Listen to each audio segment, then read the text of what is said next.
A queda da peça 3 está acontecendo. Só não vê quem não quer. E parece que virou rotina agora a gente ver esses balanços de grandes bancos vindo aí abaixo do esperado. Recentemente eu falei sobre a questão do Santander, que teve queda aí nos lucros. Nesse vídeo, Bancões e Big Tech sangrando, eu falo mais sobre isso. E agora, pessoal, a gente está vendo novas informações de mais bancos tendo aí as suas receitas revisadas para baixo. E o Credit Suisse é um deles, e esse é um importante banco falando aí de global.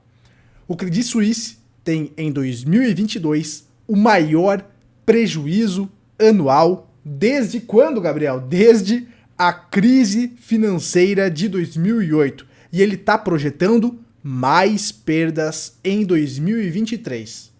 As ações do banco estão caindo forte. Mas, Gabriel, é porque o banco Credit Suisse tem problemas internos? Pois é, mas, como eu falei anteriormente, nós estamos vendo isso se refletindo em vários outros bancos e também empresas, principalmente de tecnologia. Então fiquem de olho, seus capitalistas. O movimento da peça 3 caindo, que vai empurrar a quarta peça, está acontecendo. Avisei vocês há cerca de 4 ou 5 meses atrás que iria acontecer. Então, abram seus olhos. O Credit Suisse, então, divulgou nesta quinta-feira, hoje, dia 9, que teve prejuízo líquido de 1,39 bilhão. 1 bilhão 390 milhões de francos suíços, ou mais ou menos 1,5 bilhões de dólares de prejuízo no quarto trimestre de 2022. Menor do que a perda de 2,9 bilhões de francos suíços apurados em igual período de 2021. Perceba que é uma recorrência de prejuízos que o Credit Suisse está tendo. Trata-se, porém, do quinto prejuízo trimestral consecutivo do segundo maior banco da Suíça. Além disso, o resultado ficou abaixo do esperado, uma vez que o consenso da Refinitiv apontava para um prejuízo de 1,32 bilhão de francos suíços. Então veio pior do que o esperado. A perda anual do credor suíço totalizou 7,3 bilhões de francos suíços, pior do que a expectativa de 6,53 bilhões. Este foi o maior prejuízo desde a crise financeira de 2008, quando o Credit Suisse sofreu perdas de 8 bilhões de francos suíços, ou mais ou menos 8,1 bilhões de euros. O Credit Suisse ainda projeta outra perda substancial para o ano inteiro de 2023. Então o banco está falando, pessoal, esquece os lucros para esse ano de 2023. E aí a galera vem me falar que tá tudo bem. Bom, tirem suas próprias conclusões, né? Então, em função, aqui o Credit Suisse projeta outra perda substancial para o ano inteiro de 2023, antes de retornar à lucratividade em 2024, em função de custos de reestruturação e de sua saída de negócios. Com isso, as ações têm forte queda de 7,63% e são negociadas a 3 francos suíços na bolsa lá do país, né, pessoal? E, por consequência, queda nos lucros. O que a gente fala aqui no canal? A consequência das quedas nos lucros? Vai rolar cortes, seus capitalistas. E aí já tá vendo aí, né, o corte acontecendo na sequência, porque o Credit Suisse vai parcelar os bônus de banqueiros após atraso no pagamento, seus capitalistas, exatamente. A tetinha tá secando. Então, segundo pessoas familiarizadas com o assunto, cada uma das 3 parcelas será paga 40 dias após os primeiros dias de abril, julho e outubro, né? Então, os bônus lá dos banqueiros estão tendo que ser parcelados e já está tendo atraso, o que indica, mais uma vez, que esse grande banco pode estar aí com problemas, quem sabe, né, pode ter problemas de solvência. E se um grande banco desses tem problemas de solvência, de liquidez, isso pode gerar uma quebra de confiança no sistema como um todo, seus capitalistas. Eu não estou dizendo que isso vai acontecer. Eu estou apontando os sinais de alerta. existem vários sinais de alerta para você ficar de olho, várias luzinhas piscando para você abrir os seus olhos, tá bom? Esse que é o objetivo do canal, apresentar para vocês o que está acontecendo na macroeconomia. E a gente já vai ver agora alguns indicadores, delícia, para você entender o que está acontecendo nessa macroeconomia. E por que quando eu olho justamente a economia, os conceitos econômicos, eu fico um pouco com o pé atrás com essa euforia do mercado. Parece que existe uma falta de conexão entre o lado econômico, a realidade da macroeconomia e o que os preços estão nos dizendo. Muito bem, vamos seguindo aqui. Recentemente, eu fiz um vídeo comparando sobre o pré-crash que aconteceu em 2001 e 2008. E esse movimento está se repetindo. Geralmente, quando a gente tem esses movimentos de rallies durante um bear market, são movimentos para prender sardinhas, né, para depois despejar na cabeça da galera. Pelo menos isso é o que a gente viu acontecer antes do crash de 2001, antes da grande correção ali de 2001 e de 2008, como eu mostro para vocês nesse vídeo aqui, que eu vou deixar o link na descrição para quem ainda não assistiu. E agora a gente tem mais indicadores macroeconômicos que podem embasar que sim, o que eu falei naquele vídeo pode se tornar realidade. Então, vamos aprofundar a questão aí com esses indicadores macroeconômicos a partir de agora. Então, a curva de rendimento real é o melhor sinal isolado do sucesso do Fed em controlar a inflação. Para quem acompanha o canal já faz um tempo, já entendeu que o grande problema agora a ser combatido é a questão da inflação, e é isso que os bancos centrais do mundo inteiro estão fazendo.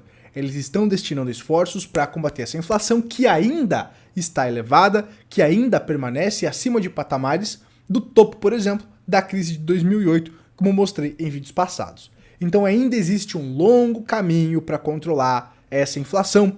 Esse longo caminho está sendo completamente ignorado pelo mercado, e é isso que você precisa ficar de olho, porque o problema, como eu já antecipei para vocês, não é a inflação ou o combate à inflação, mas sim as consequências desse combate à inflação, que é justamente a elevação de juros, aperto monetário, que deve afetar a questão dos valuations, por exemplo, porque lá no cálculo de valuation você leva em consideração as taxas de juros, por exemplo. E conforme as taxas de juros vão subindo, esses valuations, por exemplo, tendem a ser revisados para baixo, tá? Muito bem.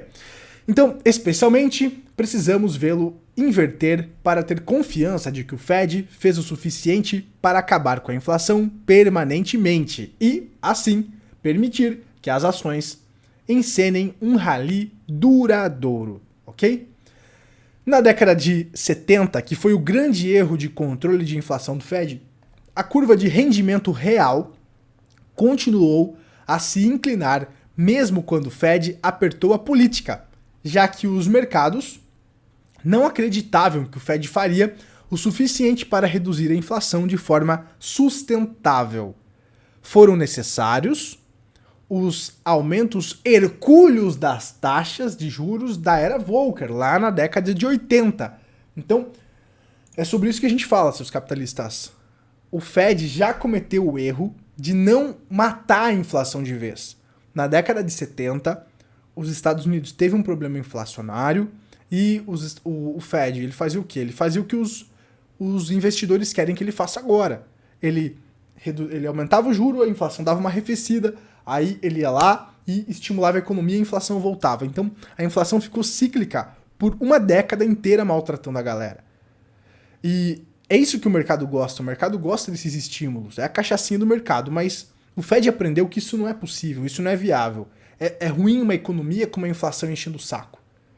E se os estímulos voltarem muito cedo, antes do problema da inflação ser realmente resolvido, igual foi feito na década de 80, que aí sim permite que a gente tenha um mercado de alta saudável e duradouro, até que isso seja feito, eu acredito que o Fed não vai voltar a estimular. E o mercado está acreditando que o Fed vai cometer o mesmo erro que a década de 70. Então, cara, para mim isso aqui não faz sentido. O Powell já deixou muito claro que ele não quer cometer esse mesmo erro. Então, na década de 70,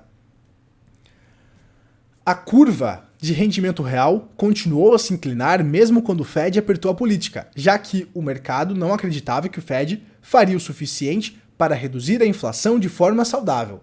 Foram necessários os aumentos hercúleos das taxas da era Volcker para esmagar a curva de rendimento real e restaurar a credibilidade do Fed.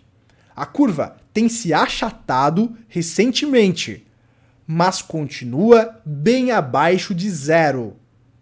O Fed ainda não fez o suficiente para exorcizar totalmente o demônio da inflação, deixando o mercado de ações vulnerável a novas mínimas. E aí o Michael Burry, que recentemente, inclusive, a gente fez um vídeo aqui no canal falando sobre isso, o Michael Burry falou sobre ele estar vendendo agora. E o próprio Michael Burry, ele, alguns meses atrás, falou que a gente poderia ter um movimento de correção da inflação para depois ter uma segunda onda de inflação.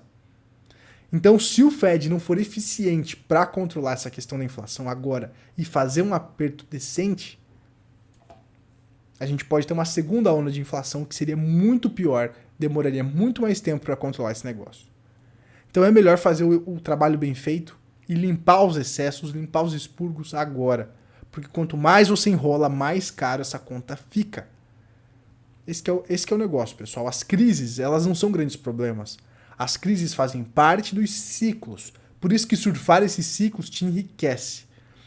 E as crises são naturais. As crises são movimentos de limpeza dos expurgos, limpeza dos excessos que são gerados nos momentos de abundância de crédito, nos momentos de taxa zero. Nesses momentos onde você tem dinheiro muito grátis, muito farto, você vai ter negócios que não deveriam existir. Os recursos precisam ser melhor alocados. Então, as crises, quando o juro sobe, quando a liquidez é drenada, é justamente o movimento para você limpar esses excessos. E parece que a gente ainda pode ver mais trabalho para controlar essa inflação, o que deixa aí a questão das ações vulneráveis. Vamos seguindo aqui. A inversão da curva foi um sinal necessário, mas não suficiente, de que o mercado chegaria a um fundo durável em 1982, uma oportunidade de compra geracional. Também precisamos ver um retorno do crescimento positivo da liquidez real, que é esse indicador que está aí na sua tela. Quanto a isso, ainda temos um caminho a percorrer. Perceba que esse indicador está nas mínimas. Então, o crescimento real global do M1, da base monetária M1, continua negativo e em queda, o que aponta para um crescimento mais fraco das ações nos próximos meses. Isso, Gabriel, você que está inventando porque você torce para o pior? Não, eu não sou pessimista. Eu só leio os indicadores. E os indicadores me apontam que é muito difícil acreditar que a gente vai ter um mercado duradouro de alta. A gente pode ter um movimento, como eu falei anteriormente, de prender as sardinhas, de armadilha, de um rally de alta dentro de um mercado de baixa. Mas isso não significa que a gente vai bater máximas históricas ou algo assim. Esse que é o ponto. Então, na década de 1980, foi necessário a inversão da curva de rendimento real, juntamente com o crescimento monetário real positivo, para sinalizar que o fundo de 82 havia chegado.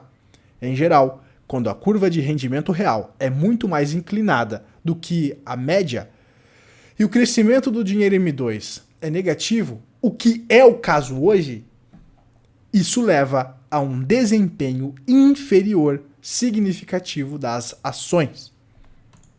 Para finalizar, relembro vocês que o S&P hoje está sendo negociado 18 vezes os lucros.